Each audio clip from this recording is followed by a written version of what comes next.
దైవం అనే ఒక పేరు పెట్టినాడు. మనమంతా హిందువులం. 185% ఉన్నటువంటి హిందువులు ఒకది కోట్లు ఇస్తే మనం గెలుస్తాం. మరి హిందువుల కన్నా ఏమైనా చేస్తారంటే హిందువులనే ఈ బీజేపీ సర్వనాశనం చేసేది హిందువులనే. మనం ఎట్లుంటాం అంటే మనం నెత్తి మీద ఎంటికలు కొరిగేసినా మన బట్టలన్నీ వీకేసుకపోయినా మన ఇల్లు పోయినా ఏం పోయినా మనం జై శ్రీరామ్ అనే రకమే తప్ప మనకు రాజ్యాంగం అవసరం లేదు, మన బతుకులు మార్పు అవసరం లేదు, ఈ భూమి మీద ఉన్న హక్కులు అవసరం లేదు. అంత తీటకోయిలాక లాంటి తయారైన వాళ్ళు చాలామంది అయిపోయారు. వీళ్ళందరితోటి నేను కటింగ్ షాప్లోకి పోయి కూర్చున్నా.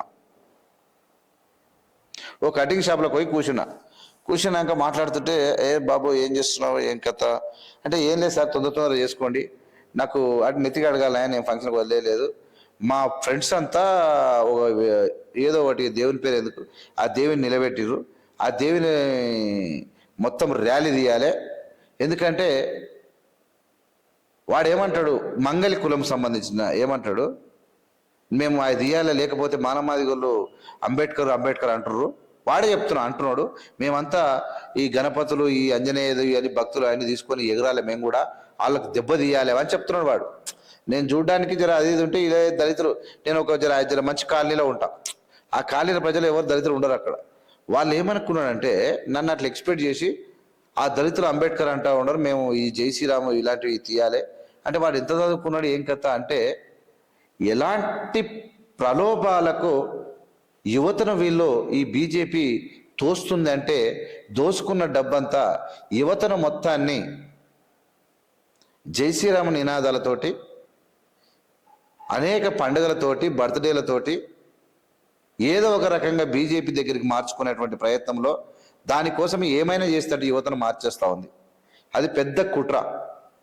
అయితే అంత కుట్ర ఉన్నటువంటి వీళ్లకు అక్కడక్కడ ఆ నోట ఈ నోట కొన్ని ప్రాంతాల్లో జై భీమ్ జై భీమ్ జై భీమ్ అనే నినాదం వినబడతా ఉంది.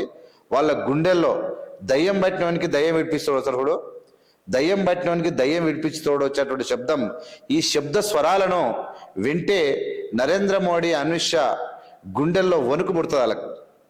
జై భీమ్ అనే పదం వింటే వాళ్ళ నరనరాలకు వెళ్ళి ఇట్లా ఊగినట్టు అవుతుంది. ఎందుకంటే ఆ పదానికి అంత విలువ ఉంది, ఆ పదానికి అంత బలం ఉంది. ఆ బలాన్ని చూసి తట్టుకోలేక మేము ఇంత సొమ్ము దోసుకున్నా, ఇన్ని కుట్రలు చేసినా అంబేద్కర్ అంటుర్రు, జై భీమ్ అంటా ఉన్నారు, ముస్లింలు కూడా జై భీమ్ అంటా ఉన్నారు, గిరిజనులు కూడా జై భీమ్ అంటా ఉన్నారు, దళితులు కూడా జై భీమ్ అంటా ఉన్నారు. నిజంగా మైనారిటీలు అయినటువంటి ముస్లింలు, లంబాడీలు, ఆదివాసులు, లేదంటే ఎరకల అండ్ 50-60 కులాలు ఉన్నటువంటి మాలమాదిగలందరూ కలిస్తే బహుజనులతో రాజ్యాధికారం పోయేటువంటి అవకాశం ఉంది.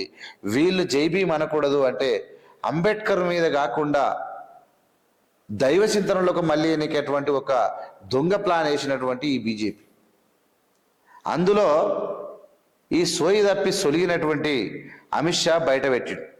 దాన్ని కూడా కలరింగిచ్చుకోనిక ప్రయత్నం చేసేటువంటి ఈ బీజేపీని మనం గానక గుర్తించకపోతే ఖచ్చితంగా వీళ్లకు, మీరు చూడండి, వీళ్ళు చేసినటువంటి ఒక పని ఏదో 10 ఏళ్ళలో 11 ఏళ్ళ వీళ్ళు పేద ప్రజల యొక్క పేదరికాన్ని నిర్మూలించడానికే బీజేపీ ఏం చేసిందో చెప్పమను. ఎవరన్నా నిరుద్యోగ నిర్మూలన కోసం ఏం చేసిందో చెప్పమనండి, ఎడ్యుకేషన్ పెంపొందించడానికి ఏం చేసిందో చెప్పమనండి. వీళ్ళు నెలకొల్పిన వ్యవస్థలు ఎన్ని, వీళ్ళు కట్టిన ప్రాజెక్టులు ఎన్ని, వీళ్ళు తెచ్చిన అప్పులు ఎన్ని, వీళ్ళు ప్రజల మీద వేసినటువంటి భారం ఎంత, వీటన్నిటి ఒకసారి బేరీజ్ చేసుకుంటే వీళ్ళు పక్కా బ్రిటిష్ వాళ్ళ కన్నా అధ్వానం దేశం దోసుకోవడానికి వచ్చినట్టు కనబడతా ఉంది. కాబట్టి నేను అందుకనే కుండ పలిగితే పలిగింది కానీ కుట్ర బయటపడ్డది. ప్రజలు ఇకనైనా కన్ను తెరవకపోతే ఖచ్చితంగా కుట్రలకు బలి కావాల్సిన వస్తుంది. భవిష్యత్తు లేకుండా చేస్తారు వీళ్ళు. ఈ దేశాన్ని నాశనం చేయడానికి కూడా రెడీగా ఉన్నారు వీళ్ళంతా.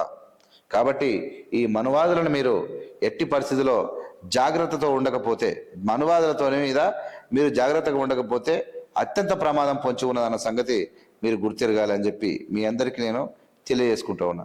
ఎట్టి పరిస్థితుల్లో ఈ ప్రమాదం నుంచి బయటపడాలంటే ఈ యొక్క బీజేపీ కుట్రను మనం గుర్తించాలి.